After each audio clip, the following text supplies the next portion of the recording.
और अगर एक पैसा भी मेरा भाई न्याय से हटा तो मैं आपको विश्वास दिलाता हूँ कि मैं उससे जीवन में कभी बात नहीं करूंगा, उससे सारे रिश्ते तोड़ लूंगा। इतना विश्वास है भीम पर? खुद से ज्यादा। ठीक है, आज ये भी देख लेती हूँ। लेकिन हमें वो और बाकी उसे बिना बोले चलना पड़ेगा। ये सही नहीं हुआ। राम जी के परिवार पर हम नाश करते थे और वही परिवार ऐसे बिखर गया। तो क्या करें? राम जी को मनाएं क्या चल के? अबे चुप!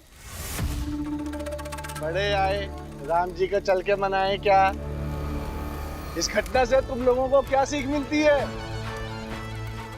यही कि जो ईश्वर है वही ईश्वर है और किसी मनुष्य को ईश्वर के जितना महत्व नहीं देना चाहिए। तुम लोगों की आस्था उस घर के लिए कुछ ज्यादा ही होने लग गई थी। तो अभी भी कुछ नहीं बिगड़ा है।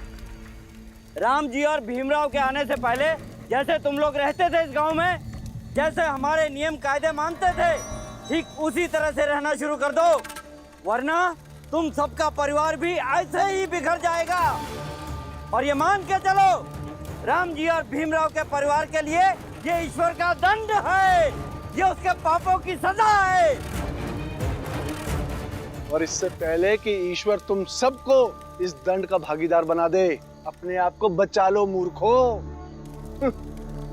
चलो पंडित जी।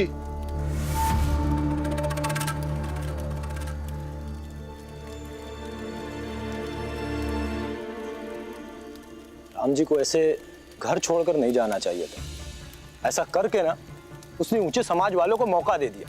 कहीं ऐसा तो नहीं है कि हमने राम जी के पूरे परिवार को कुछ ज्यादा ही समझदार समझ लिया हो? सही है भाऊ, एकदम सही है। इसीलिए हम सब लोग ऐसे हैं। अरे कोई भी कुछ भी आके सुना के चला जाता है और हम सुन लेते हैं, क्योंकि हम अपनी नहीं सुनेंगे, अपने मन की नहीं सुनते, अपने लोगों की नहीं सुनते। अरे थोड़ा सा बुरा वक्त क्या आया तो हमारी जो राम जी पे श्रद्धा है वो कमजोर पड़ने लगी। ऐसी बात कर रहे हो भाऊ?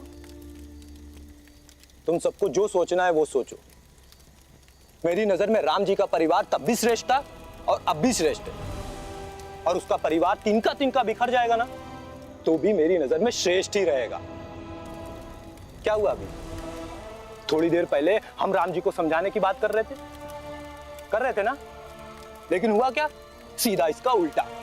ऊंचे समाज के लोग आए, हम लोगों को ही समझाकर चले गए, और हम राम जी को ही दोषी ठहराने लगे।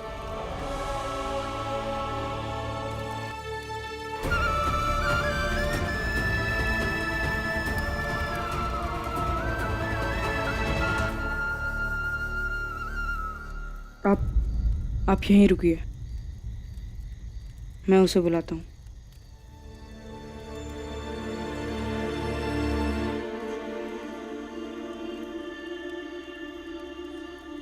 भीम,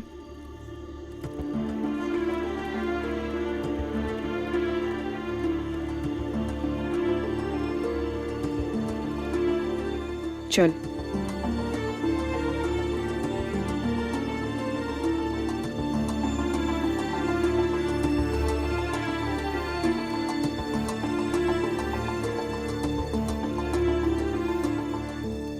मैं आशीर्वाद देने नहीं, राय मांगने आई हूँ। आप भीम को सब कुछ साफ साफ बता दीजिए, मैं आपका इंतजार करता हूँ। भीम।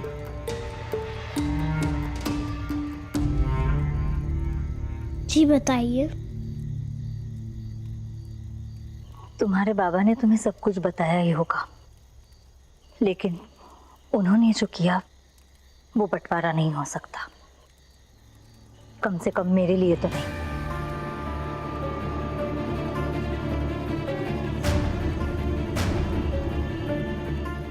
सब कहते हैं कि तुम बहुत समझदार हो, निस्वार्थ भाव से फैसले लेते हो, न्याय के पक्षधर हो।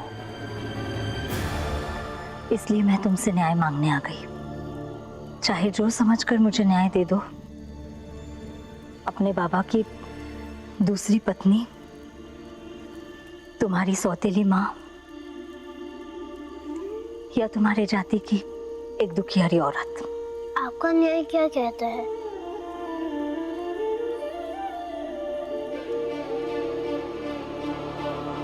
मेरा पति मुझे लौटा दो।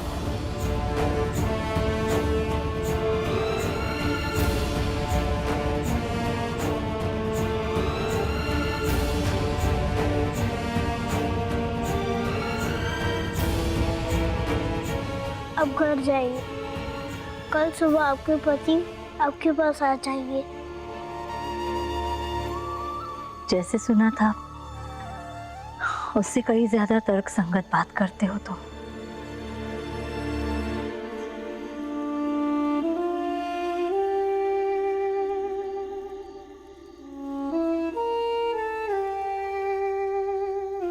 अब आप घर चलिए। हो तन तो सब बन भया, करम भये कुहांडी। आप को काटी है, कहे कबीर बिचारी, कहे कबीर बिचारी।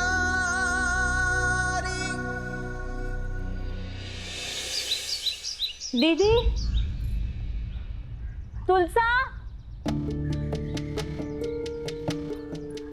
मंजुला,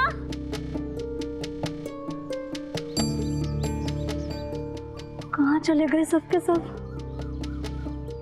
बाला,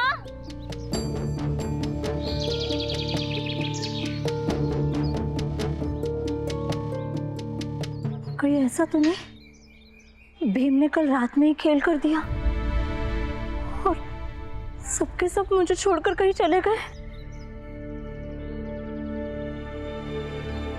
बाला,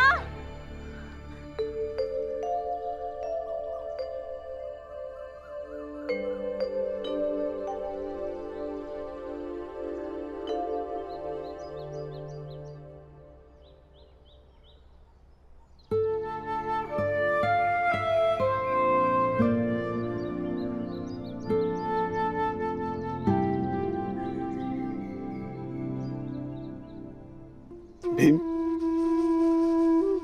भीम बेटा,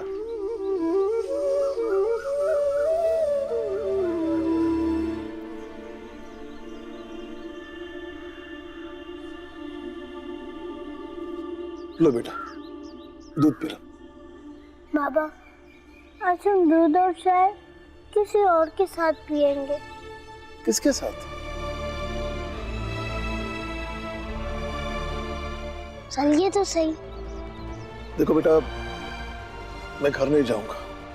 बाबा, मैं आपको घर नहीं ले चल रहा हूँ। आप चलिए तो सही।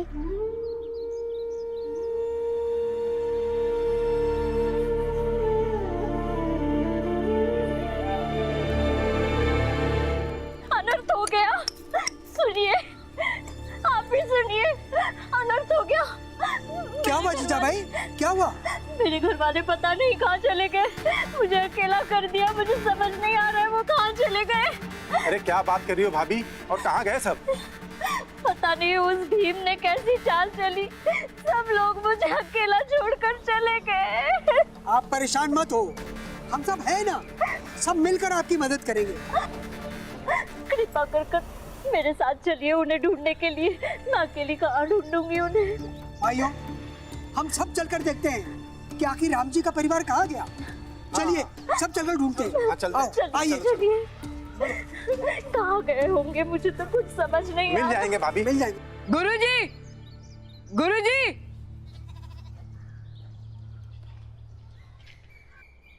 अरे तुम लोग यहाँ?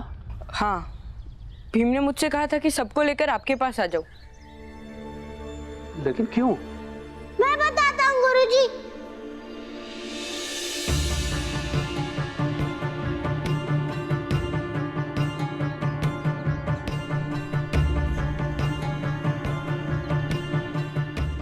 भीम, इन सबको यहाँ क्यों बुलाया है? गुरुजी, आपसे बात करनी है और आपसे ही फैसला लेना है। गुरुजी, जब बाबा एक बार संकट में फंसे थे तो वो आपके पास आए थे, लेकिन अब आपका शिष्य संकट में फंसा है तो वो आपके पास आया है। चलिए गुरुजी, आज न्याय आपको करना है।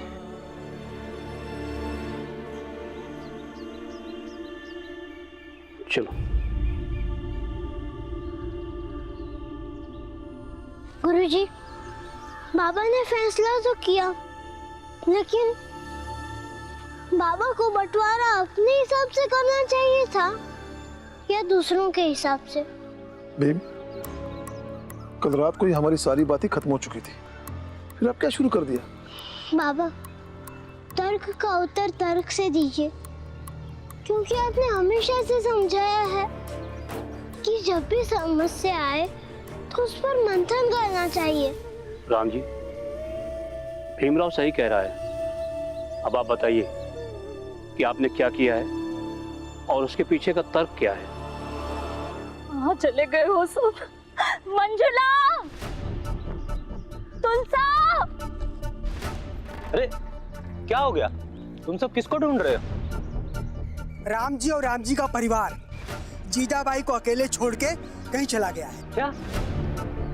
ऐसा नहीं हो सकता है। कल रात भीम से मिलकर मदद मांगी थी मैंने, और सुबह उठकर देखती हूँ तो घर पर कोई नहीं है।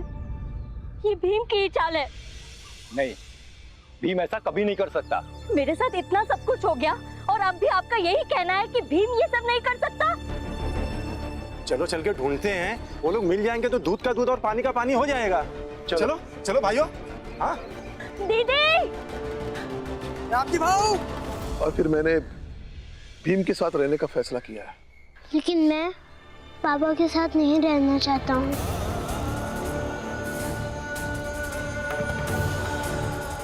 मेरा प्रस्ताव ये है कि बाबा सिर्फ और सिर्फ अपने पत्नी के साथ रहेंगे और हम सब एक साथ रहेंगे। नहीं, ये कभी नहीं होगा।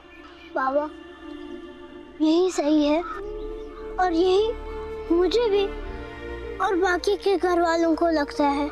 हाँ बाबा, हम भी इसके साथ हैं। हमें भीम चाहिए। भीम हमारे साथ रहेगा बाबा। हाँ बाबा। और बाबा, मैं तो भीम के बिना नहीं रह सकता हूँ। भैया, हम में से कोई भी भीम के बिना नहीं रह सकता।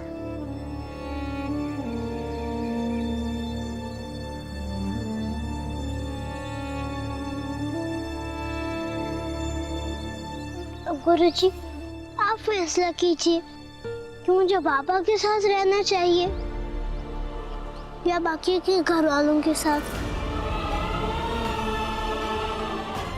और बाबा, आपको भी विश्वास करना होगा कि गुरुजी जो भी फैसला करेंगे वो सही ही करेंगे। राम जी, मुझे भीमराव की बात ठीक लग रही है। होना तो ये चाहिए कि पूरा परिवार एक साथ रहे, लेकिन उत्पन्न परिस्थितियों को देखते हुए आपको अपनी पत्नी के साथ और बाकी लोगों को एक साथ रहना चाहिए।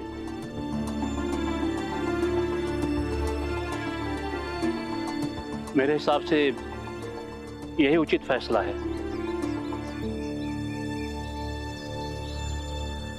माफ करना गुरुजी, लेकिन मैं आपके फैसले को नहीं मानता। और मेरे जिंदगी का फैसला आप ऐसे कैसे कर सकते हैं? मैं यहां से जा रहा हूं। जिसको जो करना है कर ले।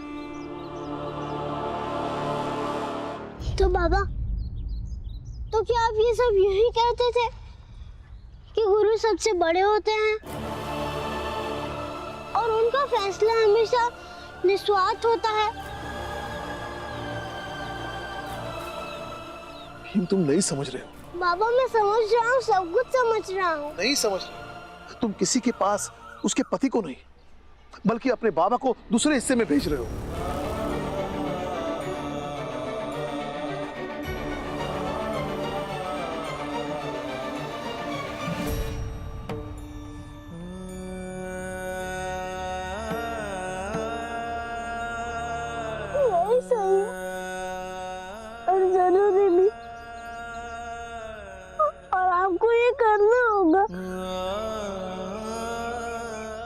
और राम जी, बाप बेटे के बीच बंटवारे की लकीर खींचने के बाद भी रिश्ते में दरार नहीं आया करती है, क्योंकि पिता पुत्र कभी अलग नहीं होते हैं, चाहे कितना बंटवारा हो जाए।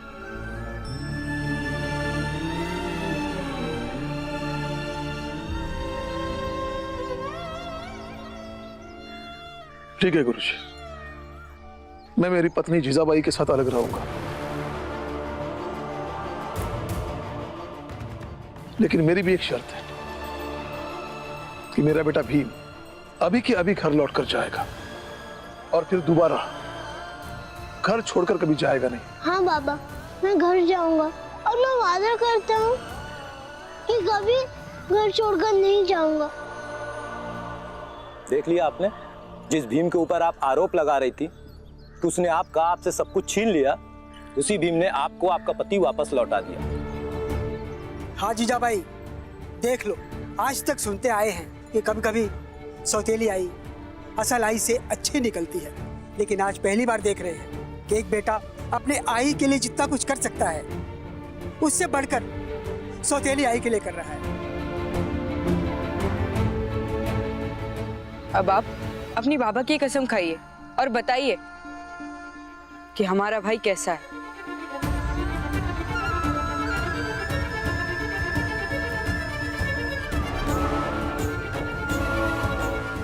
जितना सुना था तुम्हारे बारे में, तुम मुझसे बढ़कर हो। मेरा तुम्हारा रिश्ता चाहे जैसा रहा हो, लेकिन तुम जीवन में हमेशा खुश रहना।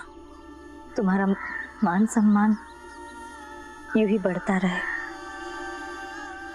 यही आशीर्वाद है मेरा।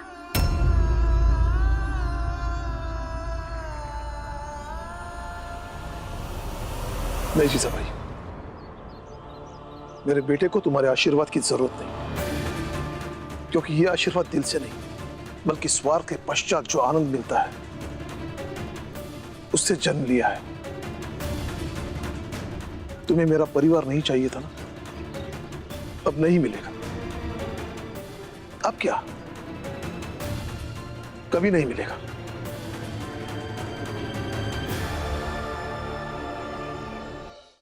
हम अब इन सब से अलग रहेंगे, इन सब से दूर। लेकिन मैं तुम्हारे करीब रहूंगा ताकि मैं तुम्हें करीब से देख सकूं कि एक अच्छे खासे परिवार को तोड़कर तुम्हें कितनी खुशी मिलती है, तुम कितनी खुश होती हो, तुम्हें कितनी गहरी नींद आती है। बाबा, आप गुस्सा मत कीजिए। हमेशा फैसले मन मुताबिक नहीं होते हैं, और अगर मन मुताबिक ना हो फिर भी हमें शांत रहना चाहिए। मैंने तुम्हारा कहना मान लिया ना, तुम अब अपना हिस्सा संभालो, मुझे अपना हिस्सा संभालने दो। चलो। भैया, कहाँ जाओगे आप? पता नहीं, विवाह किया है। विवाह हर व्यक्ति को कहीं ना कहीं लेकर ही जाता है, इसलिए हम कहीं भी जाए, चाहे जहां भी रहे। गोरेगांव चले जाओ राम जी। गोरेगांव में मेरे परिचित एक व्यक्ति है, उनके तालाब का खुदाई का काम होने वाला है। खजांची की नौकरी है। वैसे भी बही खाते का काम तो तुम अच्छे से जानते ही हो, तो वही कर लेना। वैसे चाहे जो भी मिले मैं चला जाऊंगा, मेरी पत्नी को भी लेकर जाऊंगा। आखिर बंटवारा जो हुआ है, और बंटवारे का सिद्धांत यही कहता है कि दोनों पक्ष अपना अपना हिस्सा संभालें।